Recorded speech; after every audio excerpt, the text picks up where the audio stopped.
kabulastugan. Hindi malilimutan ang asaran na merong pikunan, lalo na rin ang unang niligawan, unang kabiguan. At dyan nasiseryoso ang usapan, ang pagdadamayan ng tunay at tapat na kaibigan. Kung mga buwan, kaibigan, namang maaasahan. Oh, di na tayo babata, edad may di nahahalata. Sa mga trip, unti-unti na tayo nagsasawa.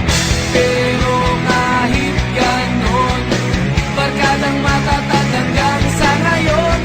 Minsan man magkita, tiyak may kwela, yan ang aking mga tropa.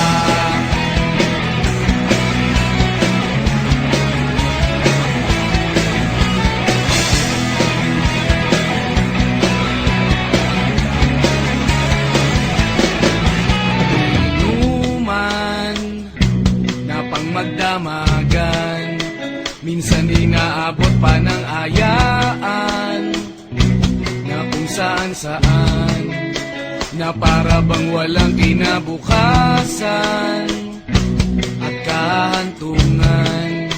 At dyan nasiseryoso ang usapan, ang pagpapayuhan ng tunay at tapat na kaibigan. Kung mga baliw, kaibigan, namang nakaka